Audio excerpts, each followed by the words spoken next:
Okay, great. 8 o'clock. So, as usual, I always say unfortunately that this is the last day I'll be teaching you here on this retreat. Saturday, or actually this evening, I'll be going off into Nolamala for the Friday night talk there. I do that because this will be the first talk I've given there in 3 months. Find out if they remember me. And number 2 is to be able to see if we can encourage as many of those people to come to our Katina on Sunday. Sunday, Katina. Yeah. This over here being Jhana Grove. So on that day there'll be many, many, many people coming here. So I apologize for any of the noise. Those people who are staying here from Jhana Grove, or those people booked in for a long time, you're welcome to stay, but it's just the fact that there'll be a different kind of vibe that day. Instead of like silence and peace, it'd be like celebrations. It's also always really joyful. I kind of really get into that as well. And one of the lovely things here, if you are here that day on Sunday, when they offer the Katina robe, they do a little dancing around this hall. I let them do that. Sometimes people wonder, Ajahn Brahm, why are you allowing them to do that dancing, around the hall, when it's supposed to be a Katina day, we're a forest monastery, aren't we supposed to be restrained? There's some things to restrain, let's say the negative emotions, things like anger, ill will, but when it comes to celebration, sometimes if you've seen me sort of even encouraging that, they get a lot of happiness out of that. And one of the nice things about these ceremonies we have in Buddhism, it never minds who actually offers us Katina robe, or who offers what. So we always have one person who is basically the main donor of the Katina, but we also have other people join in as well. And it's like a celebration. And the people who come here, these are the people who love this place. People who enjoy coming here, and they want to make sure it lasts for a long, long, long, long, long, long time. And that's why they always kind of help out. And how much does it cost to come on a retreat in Jhana Grove? I don't know. I'm supposed to be the one who runs it. It doesn't matter about costs. What matters is a person's heart. They feel, wow, I really enjoyed this. I want other people to enjoy this. And that's one of the reasons why you basically don't know. So some people are wealthy and they give a lot. Some people just give a couple of coins and that's it. And it doesn't really matter about that. Even once I remember, I was happy with my committee, lay supporters, because once it happened that a gentleman offered some money, I think it was for the Katina time, and then he emailed me that he had financial bad luck. So can he please get his donation back? And that was kind of like illegal. Because once it goes into our bank, we can't send it back again. So honestly, I looked upon this as a test of our treasury. What are they going to do? And they said, well, it's kind of illegal. But it's very poor. It's fallen on some financial hardship. What should we do? And then they discussed, and then they voted. give it him back. And I was so much proud of my committee. I never said a word. I kind of would resign or just resign for a while if they hadn't given it back to him. What are we here for? Not to make money, but to make kindness, respect, generosity, all those beautiful ideas. That's one of the reasons why that famous story which I told about, please excuse me if I've told this already on the first days of the retreat. First days of the retreat were a long time ago. And I give so many talks. That was the story of the monk. Woke up in the morning, he heard a sound in his shrine room.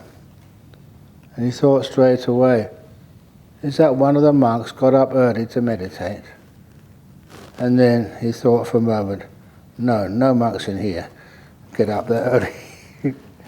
So he went into the shrine room, and there he saw the thief trying to open the donation box. When was the last time I told this? Sorry? In Singapore and the beginning of this retreat? I did. Okay, the guy had the knife. So I liked that story because what happened, the monk said, why are you trying to open the donation box with a knife? And the thief said, shut up! Because the thieves aren't very kind to monks. So the monk said, look, here's the key. Open it, with a key. Is this a trick? No, it's not. What are the donations there for? To help and serve people. That's why people put money in the box. Yeah, to do buildings and other stuff which we need, but the main purpose is to be kind to others. So, here's the key. And being a thief, the thief looked at the monk.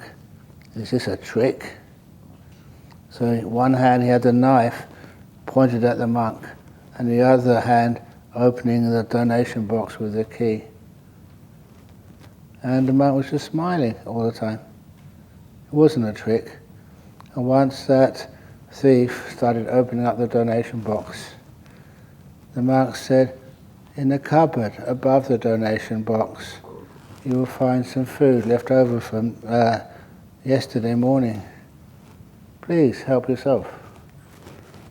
And the thief was very dubious and doubtful. So the first time in his life, the person had been kind to him. He stuffed his pockets with all the food, and once he'd filled it with all the money, and then he pointed the knife at the monk. Don't call the police! Why should I? Said the monk. I've given you that money and that food. Just please, it's my gift to you. So off the thief went. And the story was that a couple of days later, the monk saw in a news report that thief had robbed another house, wasn't so lucky, and was arrested and given 10 years in jail. And after 10 years passed, the monk was a lot older. He woke up in the middle of the night again, and when he went into the shrine room, he saw the same guy, the thief, 10 years older.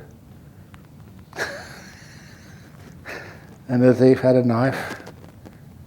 He said, do you remember me? Oh yes, said the monk, here's the key. And the thief smiled. Please keep the key. You're the only person I've ever known who's been kind to me. I realized all those 10 years in jail, I'd stolen the wrong thing. And he put the knife down and he asked the monk, can you please teach me how you can be so kind and generous even when somebody's threatening you with a knife? Please, I've come here to steal the secrets of being a monk. Please ordain me. And that's a sort of story. It's not an original story. It's based on other tales which are similar. Well, the one which I remember, which is mostly based on, was when, in the time in Thailand, in the Ayutthaya period, where in those days they didn't have cars, they had little boats, which they used to go up and down the canals, even to get their alms food. And that's where this head monk heard the sound of somebody who was rattling the chains of the boats. And when he investigated, it was a thief trying to undo the locks. And the thief said, look, I'm a really poor man. I need a boat more than you do.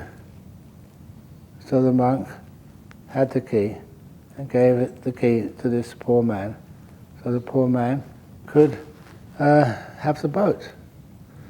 And in the morning that monk was asked by the committee or whoever else looked after that monastery, said, one of the boats is missing, shall we call the police? No, I gave it to one of the poor people who was trying to steal it. He never stole it, because I gave him the key before he could break the lock.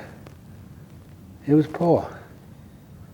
And we're monks, for goodness sake. Why are we here?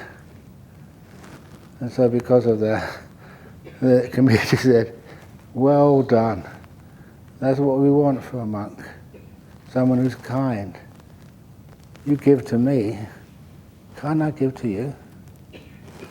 And so, the word got around Ayutthaya at that period, and that monk was was offered all these superior boats for free. So the monastery, they lost one boat, they got about 4 in return. These are real stories. This is what happens. It's an investment. So anything you want, please take it. And I get it 3 or 4 times in return. It's inspiring. Doesn't it inspire you? I never want to be, in this world so much, not part of this world. I want to be part of goodness and kindness, making good karma, inspiring people. That's one of the reasons we're here for. That's one of the reasons I can work hard, simply because I see what happens, when you get inspired, when even a monkey comes to life and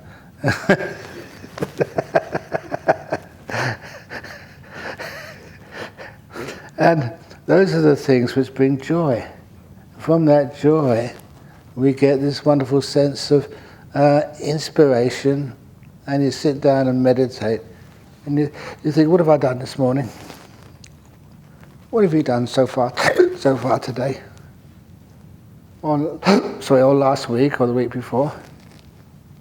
There was this one famous Sri Lankan monk, and he became famous because he'd gone to give blood in the blood bank. Many of the monks do that. Because it's not my blood, it's your blood. You're the ones who put food in my gut.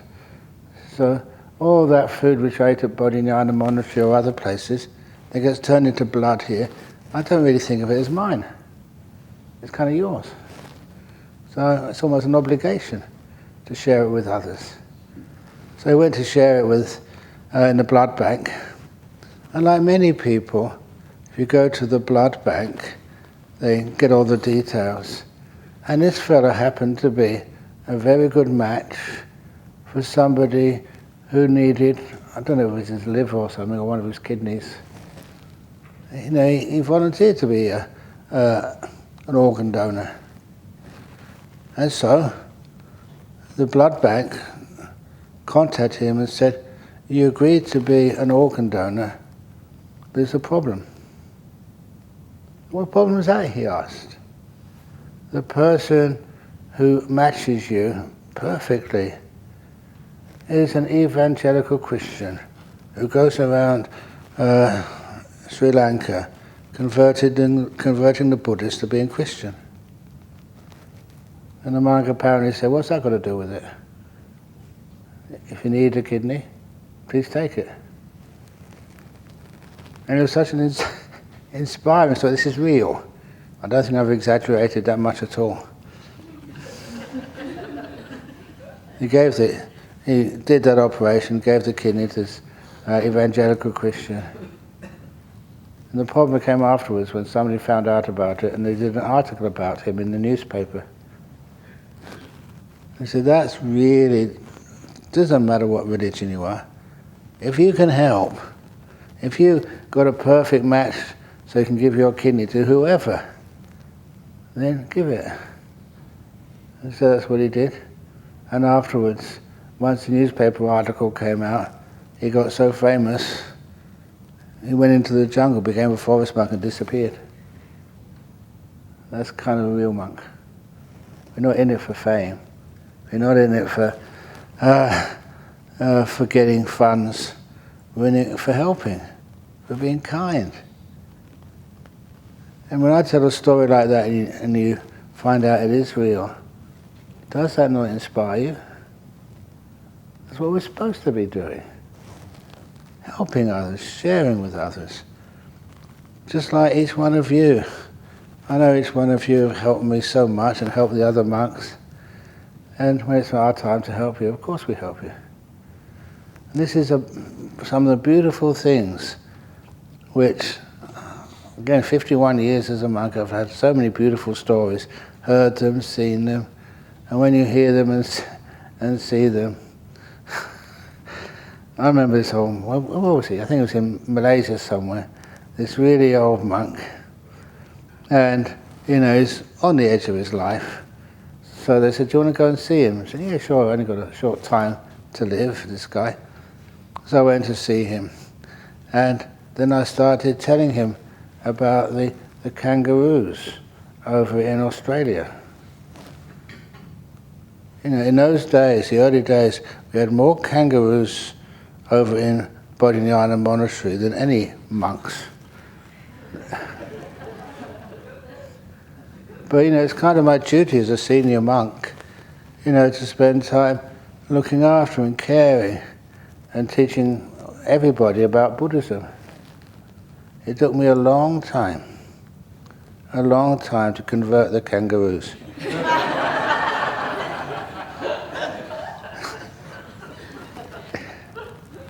But now I remember seeing them.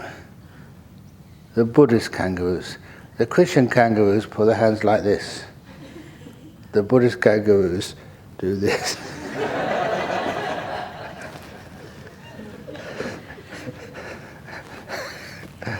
And this Malaysian old monk, shortly to die, he laughed his head off. He said, oh, please, you come back anytime you're in the area. You don't just tell him about dying. He knows all of that. He's been a Buddhist for such a long time. But just giving him that energy, that kindness, that friendliness. And I say, you can see the kangaroos doing that. They need to have a piece of pizza in between, first of all. Holding something. But no, does it give joy to you when you see these animals over at Bodhinyana, when there's so many parrots there and kookaburras? Kookaburras used to be a little bit disturbing, because what they used to do, they'd be sitting on the rail in the upper story, looking down. And they'd be very selective of what they'd steal from somebody's plate. Because the monks ate first, and after we had our food and started eating, then the lay people would go out with their plates of food. The kookaburras would be at the top there looking. And if they saw, they had not just vegetarian food, all types of food there, they saw a chicken leg especially. A chicken leg, they swooped down. And we knew that up the top there, we couldn't see them where we were sitting. We knew that was what happened. They stole the chicken leg. Because you hear one of these lay people go, ah!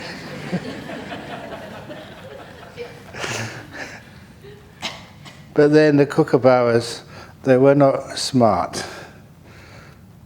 What they did, they took the chicken leg, went up to a high branch of a tree so the other birds couldn't get them.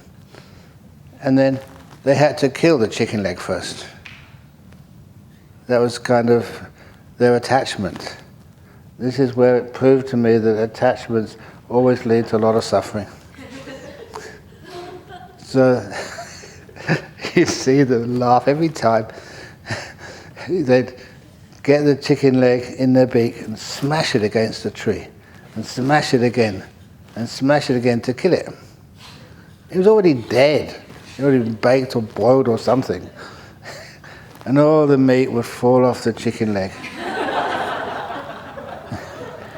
And the parrots, they'd be waiting underneath. They knew what was going on. They're smart. And the kookaburra shredded the chicken leg for them. Well, they were that, because they trusted us. You know, they weren't. Many of the animals in Australia are not scared of you. That's kind of nice. That that you can go up to them. So we saw them and just grabbed these kookaburras, and eventually we decided to take them a long way away. Another forest. They didn't mess around with the lay people here. And sometimes when we caught things like mice, where do we take the mice? We can't kill them. They're Buddhists. So where we take the mice, usually, if they stole from us, is Karnak Prison Farm. Just up the road.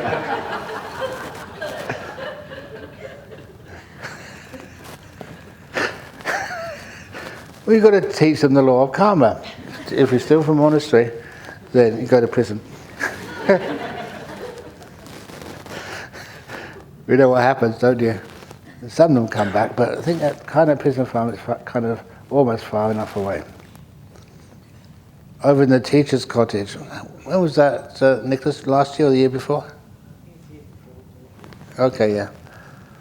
There was a mouse in the teacher's cottage, and Nicholas caught it in a Buddhist mouse trap. In other words, it doesn't kill the mouse, they just get stuck inside. And so, having caught it, then what do? You can't sort of kill it. And to be able to catch it, you always put really nice food, like first-class food, or rather 5-star food for a mouse. What did you put in there, Nicholas? Peanut paste. I must have really loved that, because and he'd take it up to the gate. It was amazing how many mice we found in my cottage there. I mean, about 3 or 4 a day we caught, or 5. Yeah, 5. I didn't realise there were so many mice in that cottage. No, not because of my babies.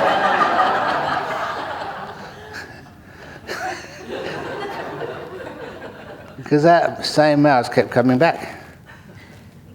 It's not that far, just to the top of the gate, and then he'd come back down again. And he wasn't afraid at all. He can go into that trap, always get nice food, and then get a nice tour afterwards. So that mouse really enjoyed himself. A free tour and a good meal.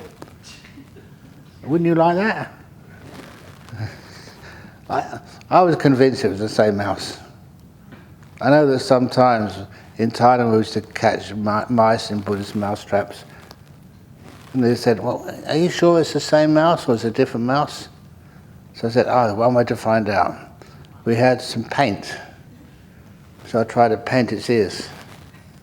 Have you ever tried to paint a mouse's ears? He didn't like it. He wouldn't let me do it. It was all squiggling all over the place. But anyway, the kindness is more important than anything else. And that's what I always remember, trying to be kind to those little beings. And just to say the innovative thinking, over in Bodhinyana Monastery, and when we build huts, it's amazing. If you have a mouse in your ceiling, above your little room, it always tends to be very quiet in the early evening But about 9 or 10 o'clock, that's when it starts to play around and run around. That's the time when you want to go to sleep. So they'll be really quiet. Then when the monks wanted to go to sleep, that's when the mouse started playing around. When the monks are away, the mice will play. So we found a solution for that. That's why you don't have to be violent. I mean, you don't have to get frustrated. Sometimes after a while you can think of a beautiful solution. And the beautiful solution there, in so many, actually nearly all of the huts over in Bodhinyana Monastery, instead of just having a plasterboard ceiling, we had concrete ceilings. So the concrete ceiling, 4 inches, it's only a small little room, so you can put a concrete ceiling in there pretty easily. And that meant that once the concrete had dried, the mice could play around, run around, whatever they wanted, and they never disturb. You could never hear anything underneath. And I thought that's a very good Buddhist, architectural detail. Unfortunately, we didn't do that in your rooms, but we did something else. If ever you actually, because I designed and built many of these huts over here in China Grove. If you look inside, you'll see above the ceiling there's like chicken mesh. So the reason we put the chicken mesh in there, not to stop the mice, but it must be really difficult to run up there with all this mesh around. Have you ever heard mice running around in your roof? You have. You better go up in there and just make sure the mesh is in the right place. Sorry? Not here. Oh, not here, yeah. Why? No, it's great here. At home we have them in the ceiling. Sorry. Yeah, that's how you fix it without killing them. So put concrete in the ceiling, and then they can run around as much as they like. But then they don't disturb you. It's like a 2-story building. The upper story is for the animals, and the understory is for the monks. Anyway, what am I talking like this for?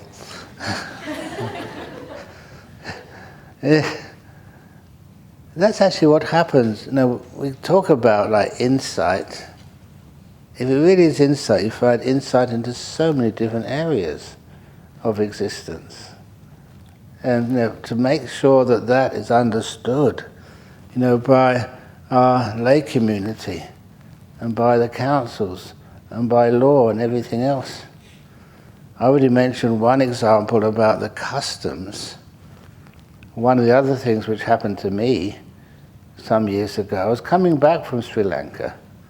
I'm not quite sure why this happened, but anyway, as I was coming back late at night, some midnight flight or something, finally arrived in Perth Airport.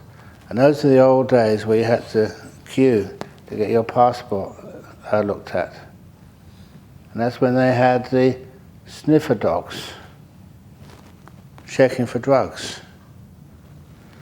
And as I was standing in the queue there, this little dog came around, first one line, then the other line, then another. Then he came to my line and stopped at me. Honest. Put his nose in my robe and started wagging his tail. That actually happened. And the person standing in front of me went one step even further away from me. I didn't need to look behind to know what the guy behind me was doing. We weren't associated with this monk. But anyway, I never had anything, and I was really confident and also a bit tired. So anyway, they pulled the dog out and he went back to other people, no one else.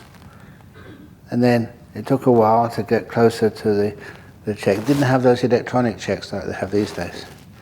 And went out to the next guy. The next round, same dog came up and down again. Stopped at me a second time. Exactly the same, put his nose under my robe and started wagging his tail. You know, one of the things I've been taught by Ajahn Brahm is not ever be scared. Why do you want to be scared for? Because you've got no money, just no possessions, you work hard, what have you got to lose? So I thought, well, okay, I've not done anything wrong, I've got no bad conscience, and if they somehow imagine that I was guilty of something and they put me in jail, that's even better. I work really hard. And sometimes when you're in jail, after a while you can get your own room. It's called solitary. And people will leave you alone. You can meditate all day, take a rest. And imagine that. If you really want to go on a long retreat.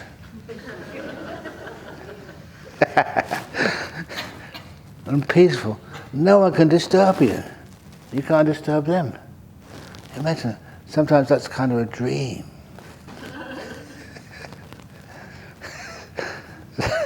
So anyway, because you're not afraid, but the guys came up to me, the customs, and said, they're quite direct. Where are the drugs? I ain't got any. You can search if you wish. You know what I did? I was a bit tired. Open my mouth. Have a look, there's nothing there. Which is true. And my cabin baggage was just my little yarn. I never take any other baggage. And they had a look very easily, very quickly. Nothing there. Okay, off you go. And because you never hide anything, you're always kind, and you've got a good vibe about you, you never have any trouble with customs. In fact, they're always kind. If they ever chat to me, it's because they're usually a student, and they want to ask them questions about the latest meditation. One of those customs officers years ago, he was really interested, and we were chatting and chatting and chatting, and then his boss came over and said, is there any problem? He said, oh no, so sorry. I go to his talks, and so, I was listening to him. I said, but you're supposed to be working. His boss said, you have a nice, interesting life as a monk. One of the things is, you don't get scared or afraid. Once over in Thailand, do you get scared or afraid of things?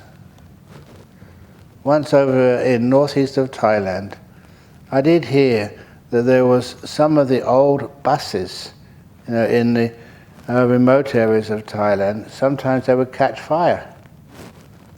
I know one of the fellow monks in Wat Barnana Chat, the bus he was on caught fire and he had to escape really quickly, and he lost his bowl and spare robe. So that the bus company was very good, and they offered him a new one. I'd heard about that story, but I didn't really bother about it. So I was in the northeast of Thailand, and then you could actually smell some smoke in the back of the bus. And one of the other passengers shouted out, "Fire! Fire!" in Thai. And I thought, fire? And then the bus driver, he slammed on the brakes. And as soon as they were going slow enough, which is about a second afterwards, he jumped out the window. Voluntarily. There's a monk sitting next to me. They always put the monks in the front seat. They do that because we're supposed to protect everybody sitting behind us. That's the idea. And I always try to explain that whenever I was a passenger on Thai Airways.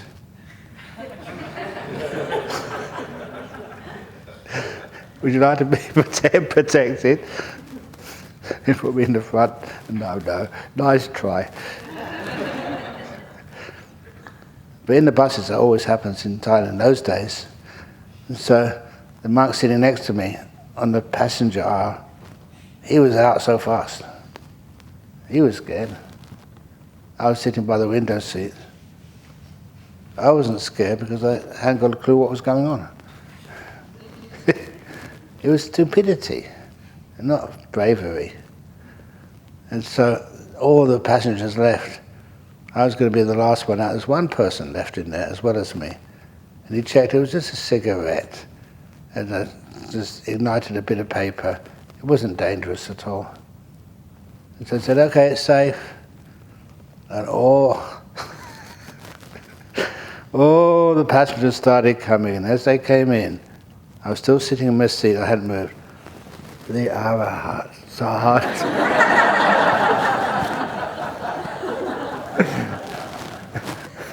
I wasn't an Arahat at that time. I was just stupid. I still remember that story. How am I getting into these silly stories? Anyway, so we're not afraid. It doesn't matter what happens. What happens, happens. And so after a while, you learn how to be at peace, no matter what happens. You know, what came to my mind, do you know what an enlightened being is? If you saw one, would you recognize one?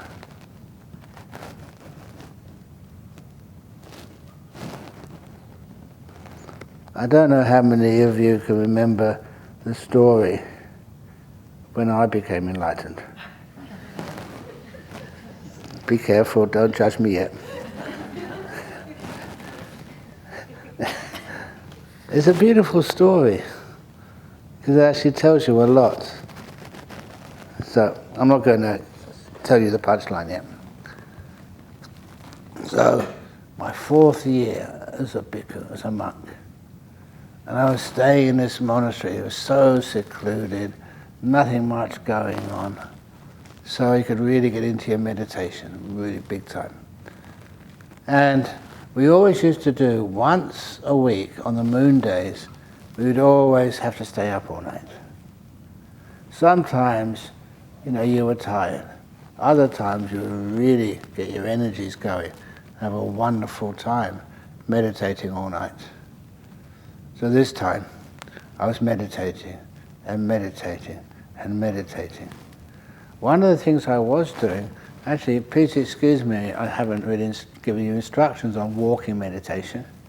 You know how to do walking meditation? Can you hear? Are you going to say yes or no? Or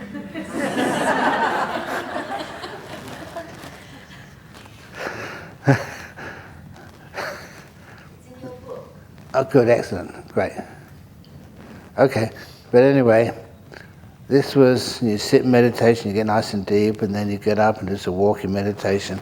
When you're doing the walking meditation, your mind is more active, so you can really get into some great insights. And all these amazing insights were coming into me as I was doing walking.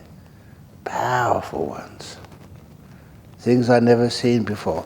How insight works is that your mindfulness increases in its energy and power. You can see much deeper into things. And also you can hold it there. So it stays with you for a long time. You see things you've never seen before in it.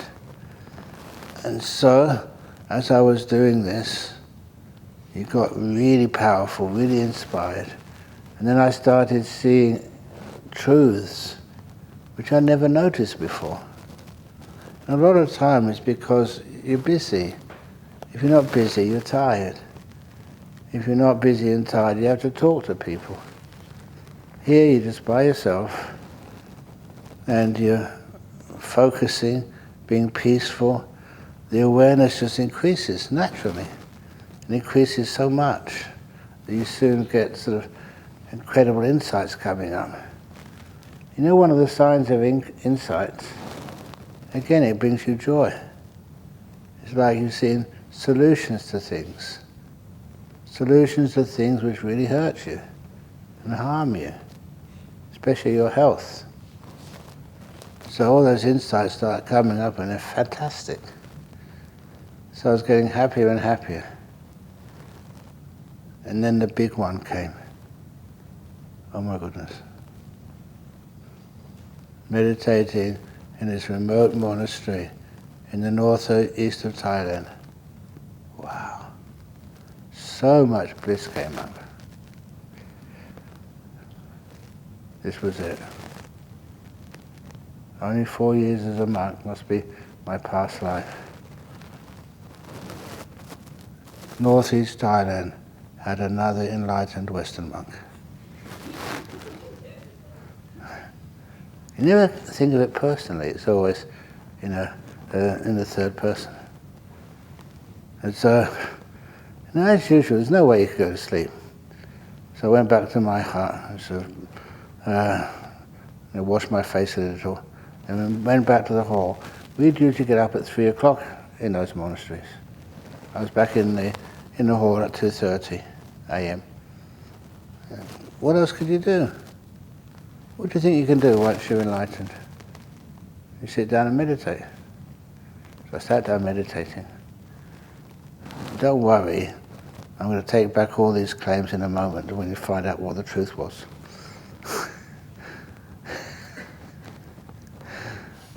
And then the bell went at 3 o'clock.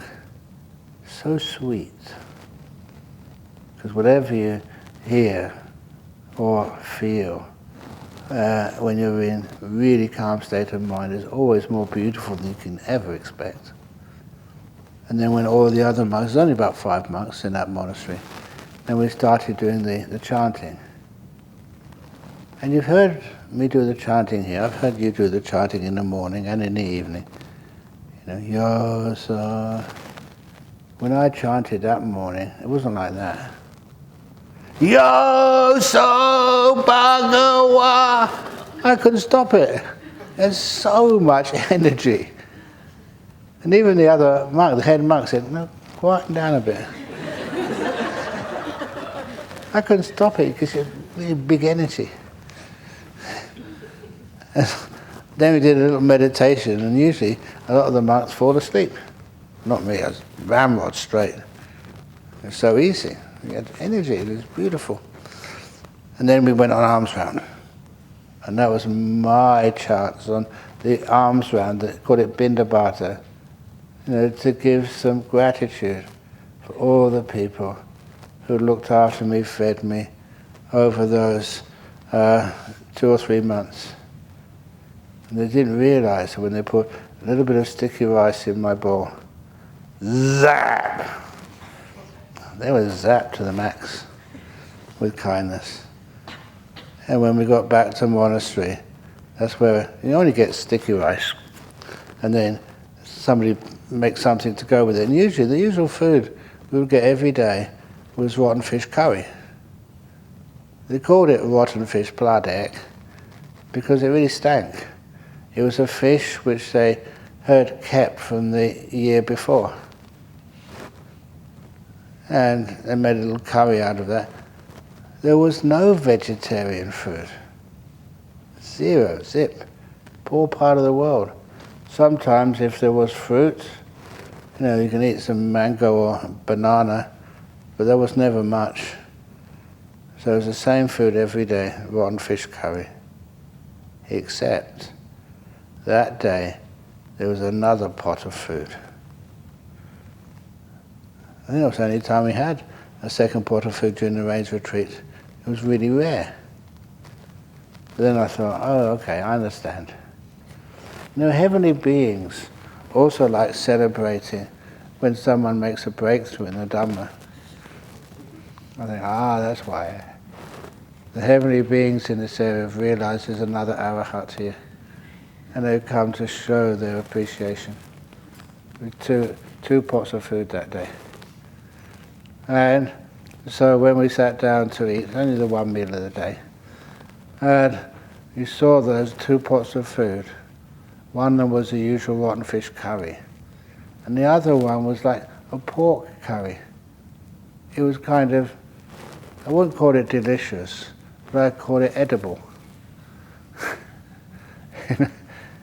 It was regarded as a treat to have a curry like that. Obvious.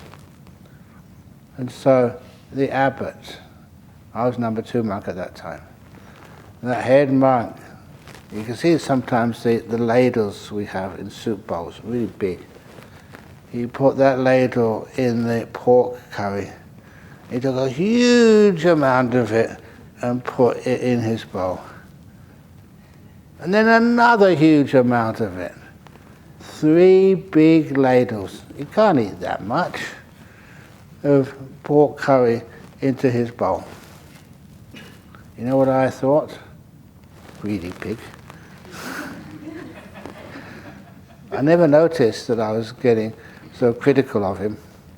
But then, what he did next, he had the next bowl, which was the rotten fish curry. And it really was rotten. After a while you could eat it, but it was never delicious in all those years. And instead of actually putting some rotten fish curry into his own bowl, he picked it up and he poured all of it into the pork curry, stirred it all up, and said, "It's all the same. It's all the same." You know what I thought? I thought, how can he say that? He took his first, and then he mixed it up and says it's all the same. If it really was all the same, he could take whatever he liked first after mixing it up, but he took his special first. And I thought, what am I doing here with a monk like that teaching me? I was angry. And then something really, I was reminded, if you're enlightened, you never get angry. Oh my dear. I'm hungry. Therefore I'm not enlightened. Oh no.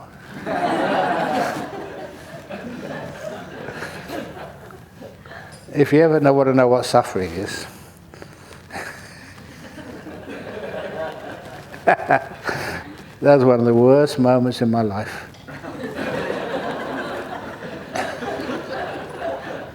You thought you were enlightened, and you find out, definitely, obviously, you're not. You know what I did next? I just put the spoon into the mixed up curry. I didn't care what I ate anymore. I was so depressed. But you got over it after a while. You know, you realise it's so easy sometimes to think that you've seen something very deep. The only way which you know for sure is things like that never happen anymore. Whatever you need to eat, you can eat. Even if it makes you sick, you get over the sickness. And you're much more not worrying about things. You know what happens these days though? I think I should warn you about this. You know, these days, if you go to Singapore, people often offer you fish and chips. Do you think I like fish and chips? Do you? Do you? I'm fed up with fish and chips. Gives you a stomachache afterwards. But I still accept it from you. You know why I accept it from you? It's because, isn't it nice if you respect me and I've helped you somewhere, you want to sort of make me happy. And sometimes that's the way that people think they make a monk happy.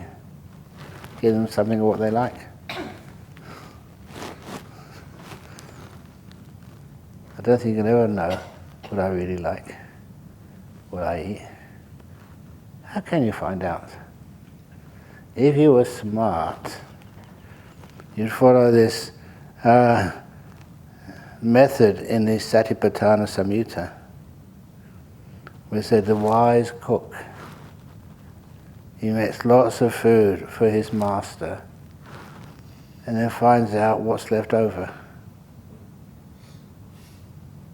And then after a while, he realizes, what that cook, what that master likes to eat.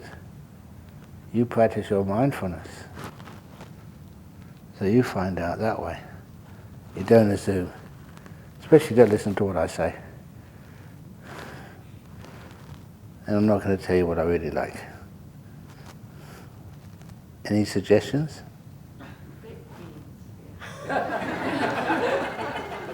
Baked beans after baked beans after baked beans after baked beans. Sorry? Contented, good enough, that's what nutrition is. Condensed and... You must be contented and must be good enough. Condensed milk and what else?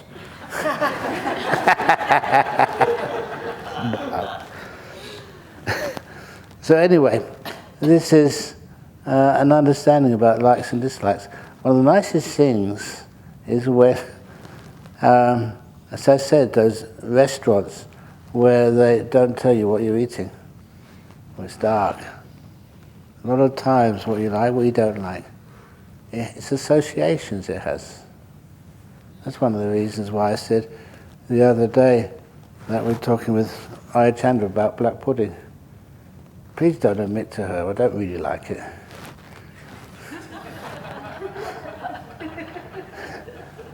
But it's what my father used to like. And because he used to like it, every time I get offered that, it's like in memory of my dad. And like my mum. One of my mum's favourite foods, I think you know already, did I mention already? The bangers and mash? The sausages and mashed potato. And when somebody offered me that the last time, well actually now a couple of years ago, it was in Thailand. And I saw that, hey, that's what my mother used to eat. And then I looked at the date, and it was November the 6th. That was her birthday. I had double portions. I think that was all I ate that day. And I just shared the merits with my mum. It kind of reminded me of her. That's one of the reasons why, if you want to make your mum happy, or it's her birthday or anniversary day, don't just eat what you like to eat. Eat what she liked to eat, her favourite food. And then you can share the merits to her so easily. I love doing stuff like that. And it's like eating for others. What your mum liked, what your dad liked. And I remember also once when I went to UK and I needed a lift to this person's house who was inviting me for dana that day. And so I got my brother to take me there.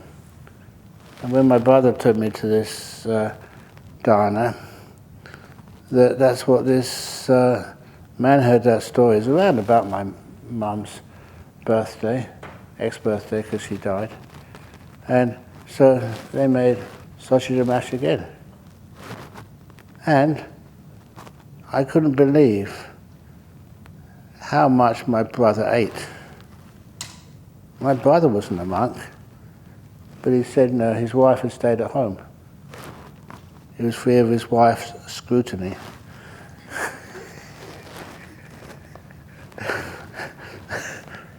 And so after he ate more than me, and I only ate that one meal a day, and I said, I'm going now to London to give a talk. Do you want to come? You know his answer?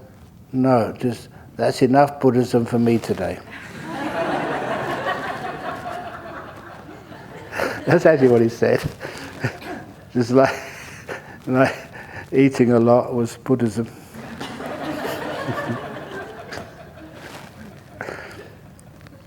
But hopefully, when I give a talk like this, sometimes this is not what people think is a talk you will hear when you go on a retreat. But nevertheless, you learn so much more about real Buddhism when you listen to a talk like this. It's peaceful, light, stress-free. Why is it that some people have the idea that Buddhism is hard to do, that meditation is hard to do, and it's difficult? If you feel it's difficult, you're going in the wrong direction. To me, even since I started being a Buddhist and started meditating, I used to love going on a retreat. You go there earlier than any bell, and you stay there later, just because you enjoyed it. It was a fun thing to do. And imagine, hanging out at Buddhist places. You hear so many stupid jokes. Sometimes scary jokes. I don't know if I told this one over in Singapore, of the guy walking through the the cemetery. There's a couple of cemetery jokes. I'll just tell the easy one. This guy was walking through the cemetery late at night, and he heard this sound. Scratch, scratch, chip, chip, scratch, chip. How many of you have heard this? Oh, good. Maybe I should keep it till late at night.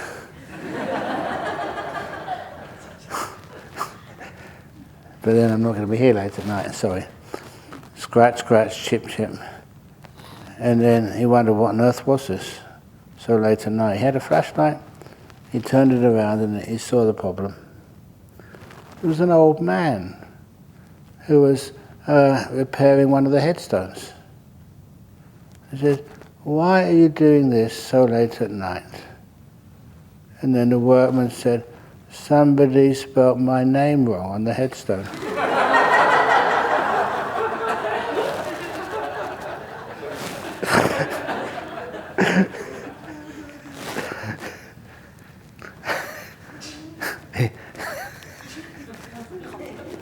His own name, he's a ghost.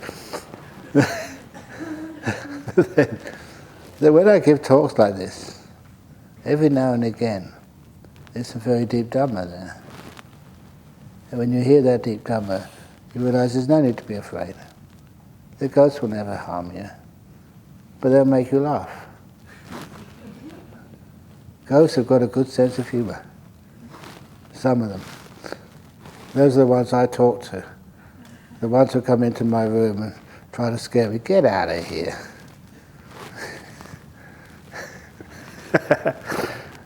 And that's how you deal with fear. What are you afraid of? If it's a sickness, you're going to die anyway. You get some freedom. If it's, I don't know, what else can you get? If you have a traffic accident and you lose all your teeth, you get a new pair. At the moment, dentists won't give me a new pair of teeth. I've got to sort of ruin my first ones before I get a new pair. It would be nice to get a new pair of teeth. I haven't been to the dentist for a while, but if you go to the dentist, can you design your own teeth? And get nice sharp ones? Like a vampire. Same with, I already mentioned about the nose. I do suffer from hay fever. So I thought of this, no one would actually let me do it. I thought, they have so many transplants available. You get an ear transplant, a leg transplant, goodness knows what other transplants. Why can't I have a nose transplant? And I thought what I'd ask for would be an indigenous nose.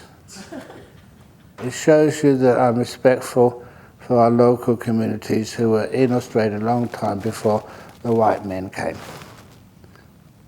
And a nice big white face, big black nose in the centre. That's kind of my sense of humour. You think I'll get away with that?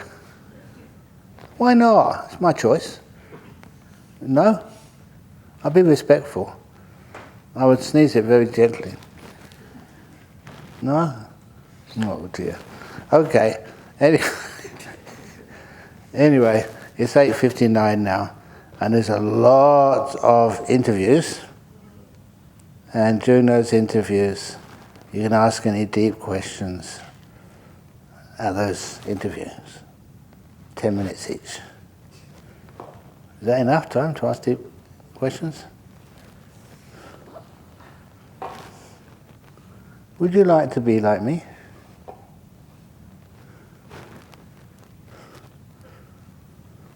Wow, no one's answering. Are you working?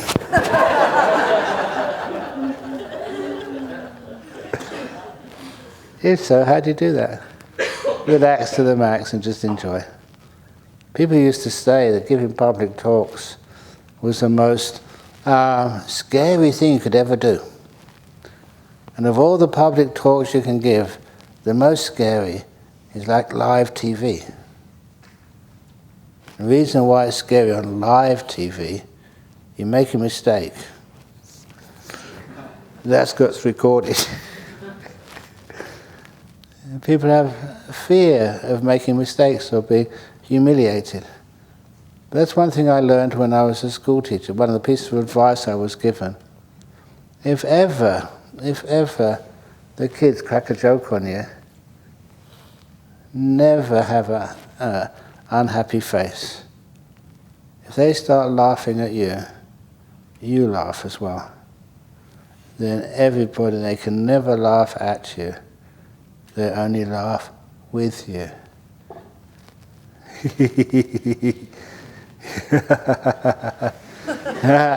Very good, you're listening. Thank you.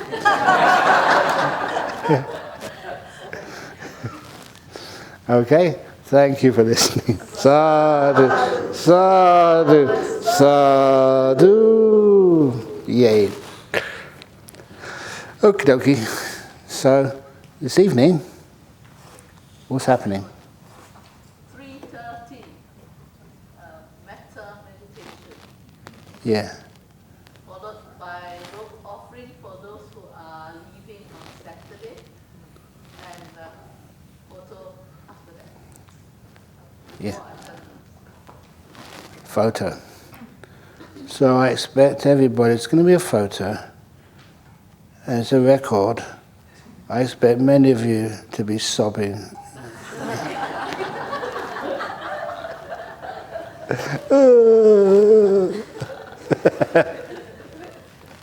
Thank you for listening.